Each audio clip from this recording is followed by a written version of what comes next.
for that game. So, I mean, anytime you shoot it like that, you should win. So, we shot it well from three, we shot it well free throw line, and Tremont played well. Not a whole lot else to say, to be honest. You're going to win a lot of games when that happens. So, it's a good win. We needed it. It's tough to say it's a must-win in early February, but it was as close to it as you can get. Perfect. We're good? Raise your hand.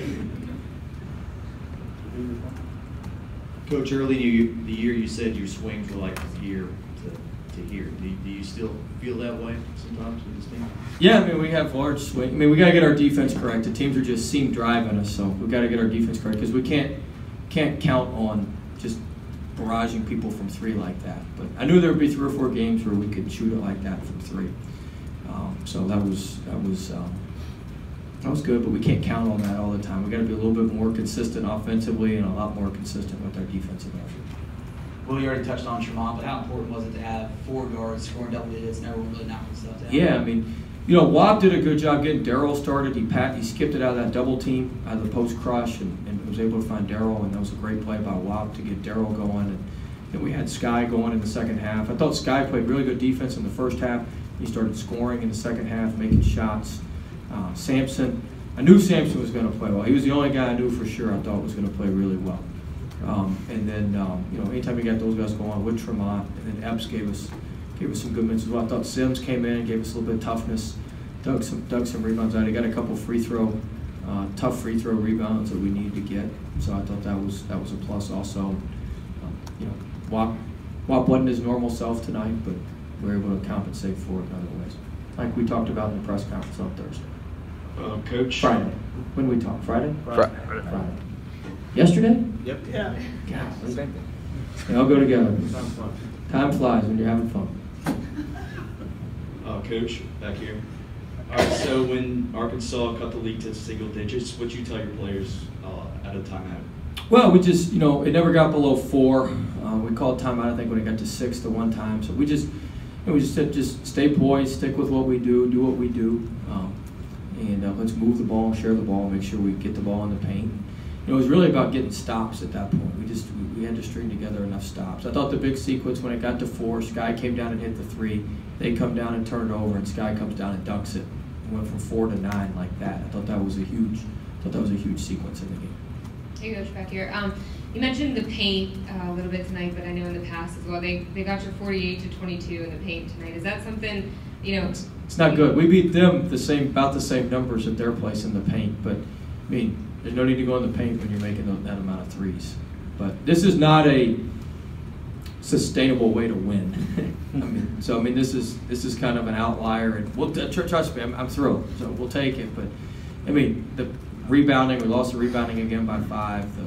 The paint, you know, getting beat in the paint like that, and you know, it's not a sustainable way to win. But it's a very, you know, it worked very well today. A couple of guards who shall remain nameless said you were very emphatic with them the last 2 days, and you kind of hinted at it yesterday. Can you tell us about what you preached to them? Or What do you mean by emphatic? They said you were more emphatic the last 2 days. In practice? Yeah, in practice, about shooting the ball.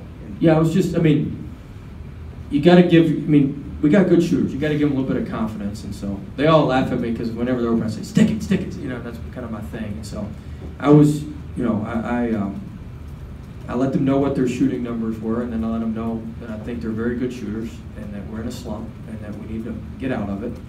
And you know, I spent some one-on-one time with a couple of those guys, and just, you know, you got to give them a little bit of confidence. So you got to give them a little bit of confidence, and we tried to inject a little bit of confidence in them the last couple of days.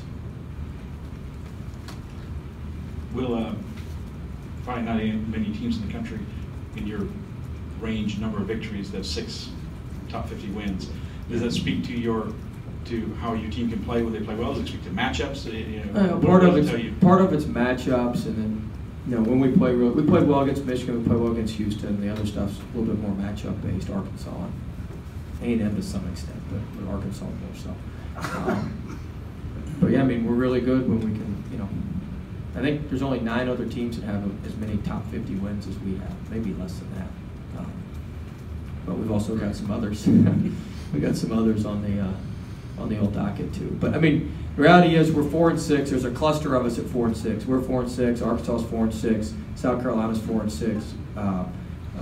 Texas A&M's 4-6, and there could be somebody else at 4-6. So there's a bunch of us there, and at this point, it's going to be a race. Probably 2 of those 4-6 teams will get in the NCAA tournament, or in the other, maybe one or two of the others will go to the NIT, and the other one probably do nothing. So it's a race to be one of those 4 teams that gets to the postseason at this point. It's an 8-game race to climb out of that, 4-6. That's probably good for 6th or 7th in the league. And it's a race to get in those final spots at this point for the NCAA and the NIT. That's where you are.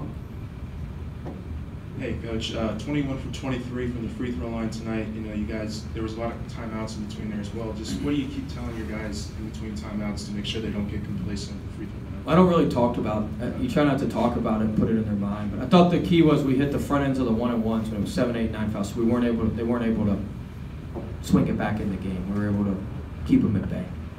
How did you know Brandon Sampson was going to have a good game tonight? What was his tell? Just had a feeling. Just knew. You can tell when you get through to somebody. I hadn't been able to get through to him for a while, and I was able to crack it, and I knew it. And then it was just a matter of him going out and relying on his ability. It didn't hurt that his first shot went in, but it's just he's got a feeling. Sometimes instinct. Well, got a feeling. Will, I know Duop was in foul trouble late, but did he roll his ankle? I saw him. Yeah, he hurt his ankle. They got him and Gafford ended up rolling around down there, but he'll be fine. He's getting treatment now, and he'll be fine.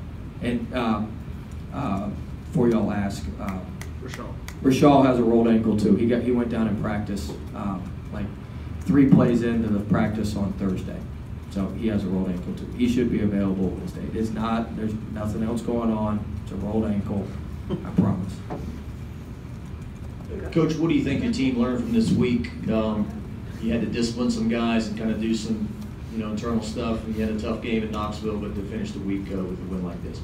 Well, I think it shows that we're still together, and our guys, have belief in what we're doing, and they understand what it takes to win. And you just gotta do your best work. I tell our guys all the time, you gotta do your best work when the chips are down or when things are tough. And so we gotta keep fighting, keep scratching, keep clawing, and we gotta have another couple of good days of practice and see what we can go do in Gainesville on Wednesday. Anything else?